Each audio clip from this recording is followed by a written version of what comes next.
Hi, my name is Kevin Cottam, and I'm the global nomad. Presently, I'm in Singapore. I am from Canada. If we look at our situation today with COVID, is that moving on is what we need to do, but moving on is sometimes extremely difficult. And that depends on your mindset, a lot of it, and your behaviors and the habits that you've had in your lives. I started off my life in a very unusual place. I lived in a logging camp, and then I moved to a larger city where I started to take figure skating. As a figure skater, I became a national champion, and then I went on to become an elite choreographer for National World Olympic Champions and choreographing and directing very large productions, such as the closing ceremonies of the Olympics in '88. Were all amazing experiences, but each time I moved from one thing to the next, or one city to the next, from one country to the next, I felt that there was something inside of me. My gut was telling me it's time to move on. And what I have found through the research that I've done for my book, The Nomadic Mindset, Never Settle for Too Long, I realized that nomadic cultures find it extremely easy to move on because they never settle for too long, but they do settle. And the point here is that a lot of the time, for example, in Asia, we're very process orientated, and we're very sort of within the borders, and we're within the lines, and we just move that way. But I do believe today is that we need to move past those borders. We need to tear them down. We need to be able to recognize that, yes, being settled for a certain length of time is great, but somehow we have to move on at different times in our businesses, and the way we think, and the way we deal with family, the way we see the world, and the way we look for jobs, in fact, and what is the profession that we want to have with an organization or individually. What I found was the nomadic mindset, as I said. And what is the nomadic mindset? When I was in Mongolia, a woman said to me, I asked her, first of all, what was the true meaning of nomad? And most of us would probably think, well, it means from moving from place to find new pastures, to survive and to thrive. And in fact, that's what Wikipedia and most of the dictionary meanings are. However, what she said to me was so magical. And she said to me, no, it's not that. She said, it's the movement of the mind. The movement of the mind. Now, if you just think of that for a moment, the movement of the mind, what does that mean? It means allowing the nomad within your mind to be able to reach for a variety of expansive thoughts, of diverse thoughts, and diverse ideas, creativity, ways of thinking, and also just ways of communicating, how that we see and walk into this world, but from a very expansive point of view. And then when we are finally making a decision and putting all that together, is we rapidly move in and make a decision. But this movement is exactly what we tend to not do. And in fact, it's impossible to not move, but it's our thinking pattern that says that we don't move. So what is it that we want to do here? The nomadic mindset allows us to move and to think from a very broad expansiveness. It allows us to be agile. What is industry and what are people calling today? They want agile thinkers. They want agile movers, agile ways of doing project management. They want agility. And that means the free flowing. It's not just in the head, but it's in the heart and the gut. This is also very important. And that's what COVID has shown us, that we need to get into the heart for more empathy, more community, more understanding of love, but at the same time, passion, and what it is, our vision as well. It's how we're connected to these. But sometimes what we need to do today, for example, is we need to be curious. That is part of being nomadic.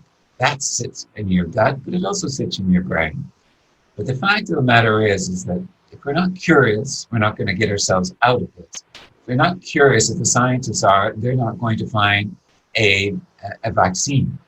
They're not going to be able to. And as a business, you're not going to be able to find new solutions for the new future. And that's where we are now. We're into that new future. So what is it that we need? We need this expansiveness of the nomad. But I also found within my research that there's two other mindsets that live within all of us, and we have a dominance for one more than another. One is the builder mindset, and the other is the settler mindset.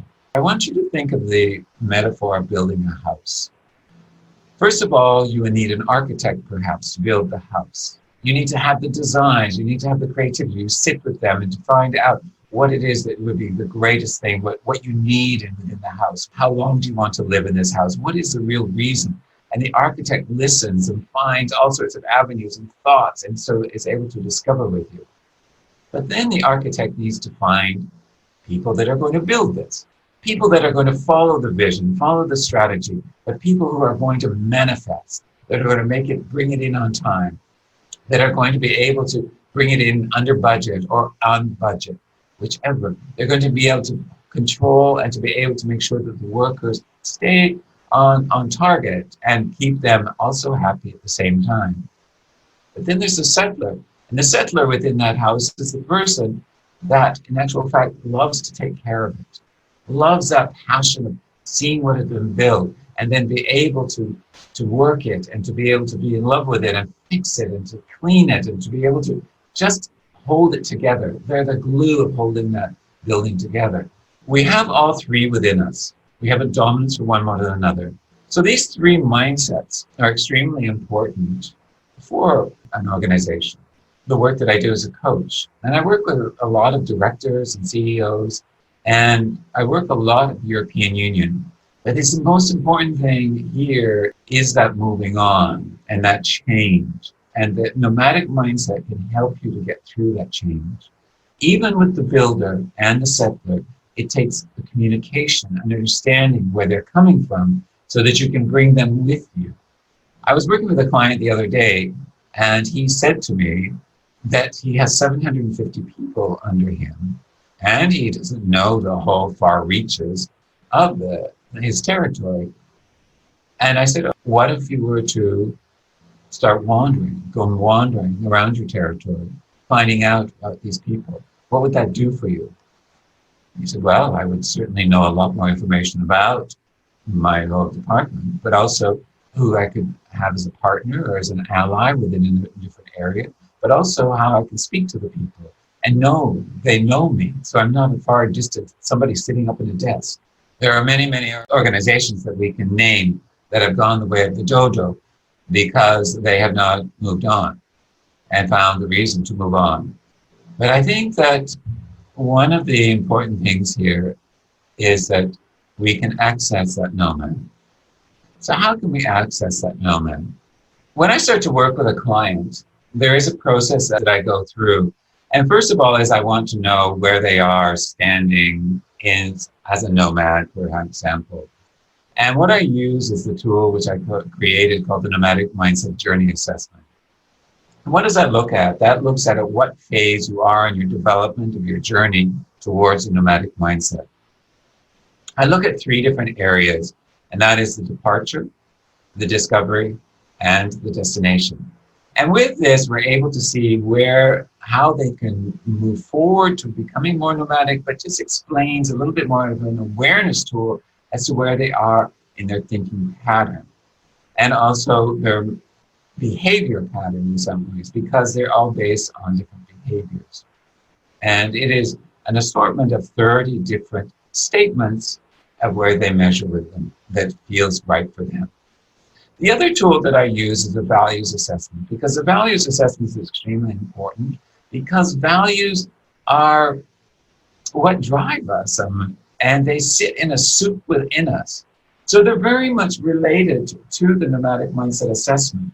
So the two together give us tools to move forward in the coaching so that the coaching becomes a really robust area and brings that awareness, that depth of awareness, not just from the head, but from the holisticness of the whole body, the heart, and the gut.